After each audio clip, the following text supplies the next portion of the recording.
On Mandela Day, Youth Capital had launched the hashtag Fund Our Futures campaign in partnership with Greenpeace Africa. Now, the aim is to get the Ministers of Finance and Basic Education into the funding of the presidential employment stimulus, get them back into that and get their backing. So why is it a problem at the moment? Let's find out. Kristal Duncan-Williams, project lead at Youth Capital, joining us this morning. Hello, Kristal. So there's a couple of issues that I imagine you're dealing with. One is these PES, this presidential employment stimulus. The other is the knock-on effect of blackouts on the youth. And then I see a report as well that the presidential employment stimulus program set to lose funding next year. Good morning. It's quite something you're dealing with. Yeah, good morning. So the presidential employment stimulus was obviously launched as a response to COVID, and funding for that was due to run until 2024. But what we've seen with the Basic Employment Initiative, which is part of the program and you know, the bulk of work opportunities for youth particularly, is that it has been extremely impactful in schools. We know that the Pearl study that recently came out showed that 8 in 10 grade 4 learners cannot read for meaning.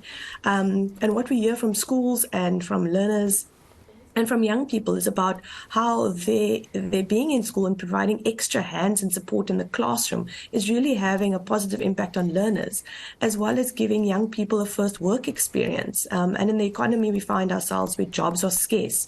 Having that first work experience, that first foot in the door, can really change the trajectory of a young person's life.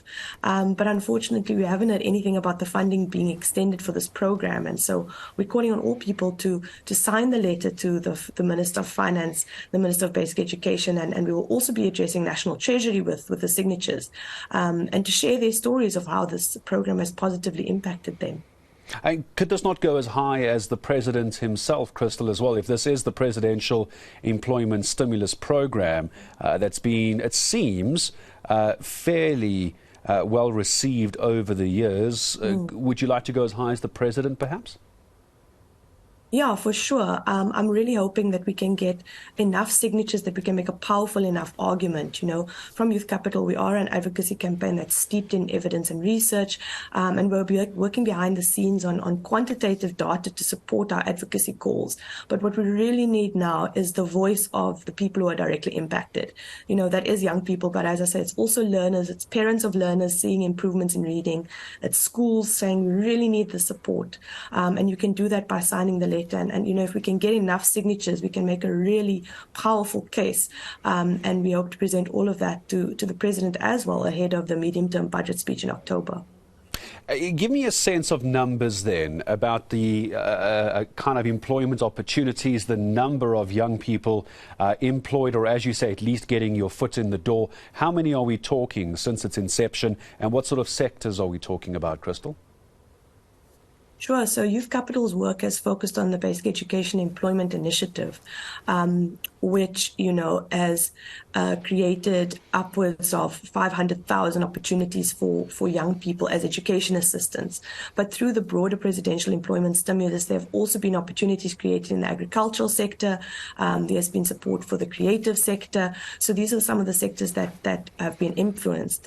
This campaign, particularly, we are focusing on the in-school components. And we'd also love to hear from other programs. You know, there's Year Beyond program, there's Siyavula, there's a number of other programs that have been running for a while where they use young people in a short-term work opportunity to provide after-school programs and support in schools. And so we're really calling on people who have experienced any of these programs to share your positive experience. You know, once the funding closes for a program of this scale, we're not going to get the door open again.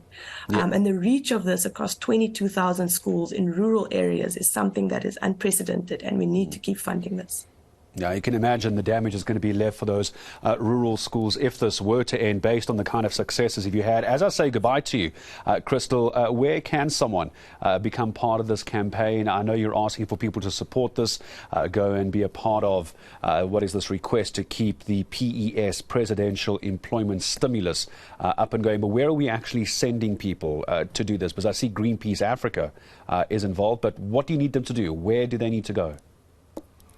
just follow us at Youth Capital SA. The links will all be there. You can also go to our website, youthcapital.co.za, and under campaigns, you will find the links, and just click the links. If you follow us on social media, you'll see all our work over the coming weeks, and how you can share your story also, besides signing the letter. And then obviously once you've signed, please share it far and wide. All right. Well, then for the moment, I wish you the best of luck. We'll follow up in a couple of weeks, also try and get some sort of clarity from the Ministers of Finance and Basic Education, see where they are on this as well. Appreciate you bringing it to our attention.